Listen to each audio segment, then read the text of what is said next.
Well, it's not perfectly dry, but it's dry enough for me to continue, and I'm so glad that I didn't panic when I had that water flow in from this petal into here, and I was worried it was going to make a bloom. If I panicked and blotted it up, I would have had a white blotted spot in this area, but instead it actually ended up flowing quite nicely, and there is a little bit of an edge here, but I don't think it decreases from the painting or takes away anything at all. It actually is adds a little bit of texture, which is just quite okay. So we're going to just leave this area right now and work on our stem and our leaves. And again, I didn't paint a background, but for your benefit, I'm going to do that. Although I like the look of flowers on a white background. I think especially when you have beautiful, delicate flowers, they can be really, they can keep that softness and delicacy. Adding a dark background can make light flowers really glow. So there's, you know, two schools of thought there, and you can try out both ways. The background of my photograph shows the same kind of highlights and lightness that we see in the flowers, those little white areas. So really, you know, that's one area where you can take a cue from what you see and keep it all light if you want to. But you also want to, if you're going to paint a background, keep those contrasts. The lighting pattern that's on these flowers should be echoed through the painting. So all I'm going to do for here is show you how I might paint a background if I've forgotten and gone into my painting without planning ahead and then decided I wanted to have that background. So I might just decide that I want a background, and I'm just going in with some green gold. And I've been working with brusho powder here in my studio, and it's a pigment powder that just absolutely gets everywhere, which is why we're seeing little hints of some orange flecks on my paper. But just adding water will let those flow, and I don't think there'll be a problem. But just another reminder that I need to clean my studio. So what I'm going to do is I've started with the green gold, but I'm not going to go right up into my flowers. I'm going to go right up to them with clear water, but I'm not going to go up to them with all the way up to with paint. And so then what I'm going to get is a very soft effect where some of this green is going to flow quite close to the flowers, but they're going to have a little bit of a lighter halo around them. And that's just my way right now of getting a background started. And I said started because it doesn't have to be finished that way. I'm going to leave some white spaces there for that sunlit background. But if you're building up a background when you've already painted a complicated element, you want to take your time. Don't just go straight in with a dark color and start painting. Just build it up slowly. And that gives you that time to plan what you're going to do, to make a decision, to change things if you decide suddenly that you don't want to do your background as dark as you thought. It's not too late. And also working quite light like this means I'm working with basically clear water with just a hint of that green gold. And so that means I can go right up to my flower petals, and if my brush goes over those flower petals a little bit, it's not going to contaminate the color like it would if I was touching it with a dark color.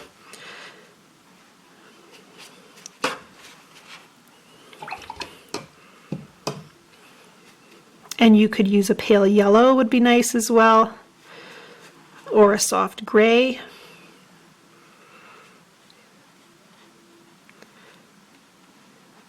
Doesn't have to be green.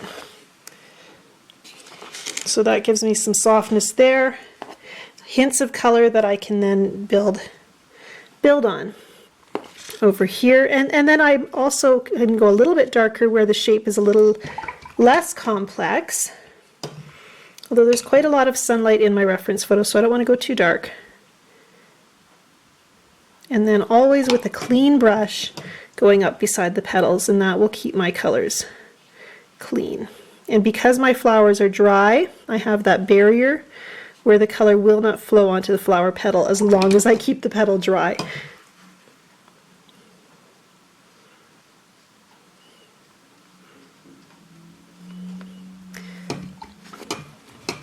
Here I had my color kind of flow in. This paper towel could be replaced, it's getting kind of grubby.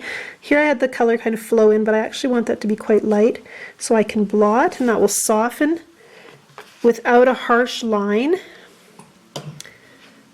One mistake I noticed painters often make, beginning artists, is they will paint outline right around their object and leave a little white space. They probably wouldn't be as obvious as that, but there might be a little white space there or a harsh edge, and I don't like a harsh edge. I would much rather use a damp brush and flow color and blot it where necessary, because that gives you that opportunity for softness as well.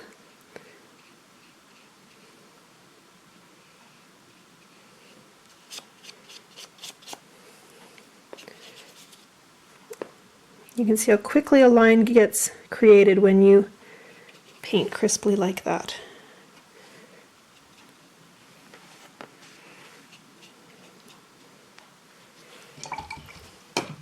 So now my flowers have a background, and I haven't done anything in the middle, but it's not hard to, just remember the colors you've used and paint them in there. The center actually there gets quite dark because, of course, where the flowers are clustered closely together, there's going to be more shadows as well. Anywhere where there's a lot of elements tightly together, you're going to see those shadows. Okay, but I can paint that again. I don't want to paint it right away. I want to give it some time. I'm going to blot again right here for that softness. Anywhere there's a little bit of excess water too. Right over here I have quite a bubble of water. Kind of has a rounded shape. I can use a thirsty brush to lift some of that up. And things will dry just a little more quickly that way too.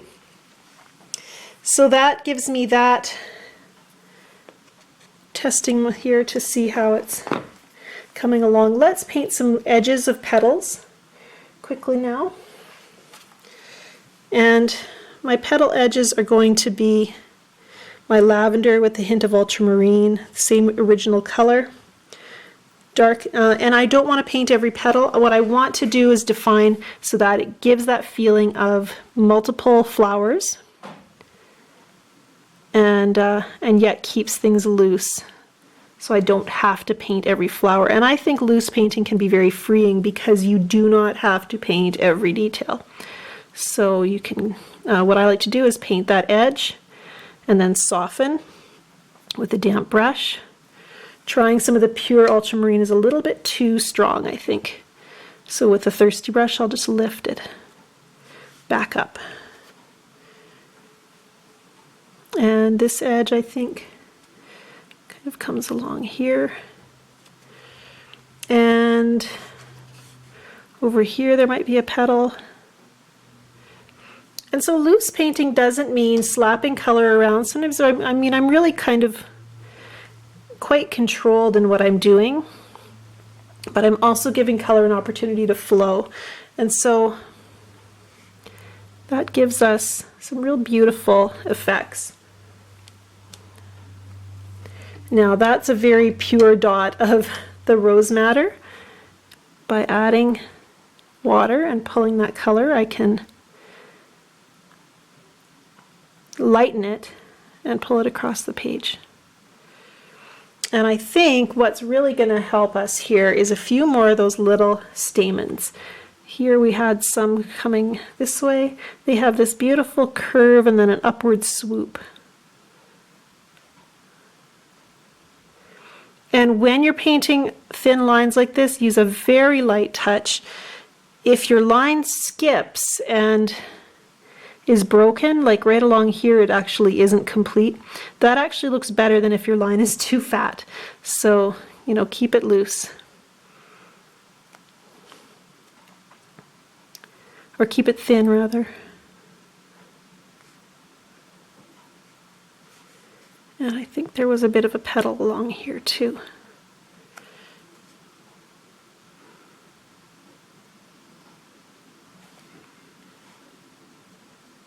Right here, I'm doing a sneaky little artist trick. Because I painted the background second, it wasn't, and I had my flowers were dry, I do still have two separate elements that aren't really touching each other. So by taking a little bit of my petal color and touching it into that moist background, that color starts to flow out, and that creates a beautiful soft unity in my painting and makes it look like all of these elements were painted at the same time, even though they were not. So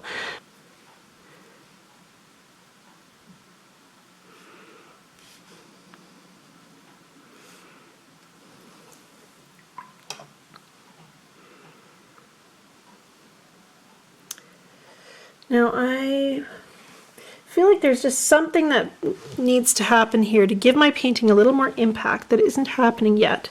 Aside from touching in some of those colors and letting them flow out, which I need to kind of want to do in multiple areas of my painting. And I'm going to try some line over here to see if that will give my painting a little bit, my flowers a little bit more dimension. They're simple right now, and I like that, but they also look a little bit flat. So you need a little bit of line to create that depth.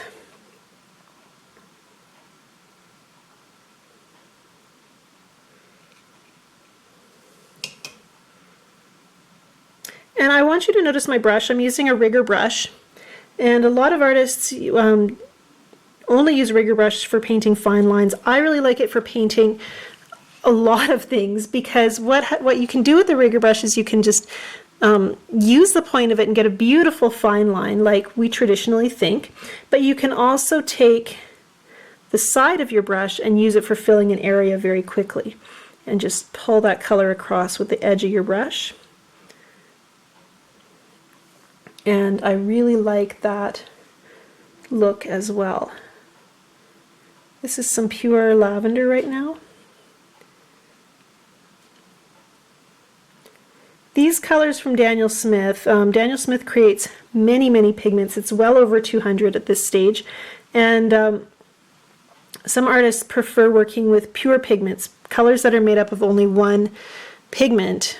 And personally, I love using a mixed pigment because it gives me a color that might take me a good deal of time to mix on my own, might even be something that I wouldn't even think to mix on my own. So I like having these on hand, but I also like that I can recommend to a student and say, you know what, this lavender is actually made of these two colors, so you don't have to buy it in order to get that color.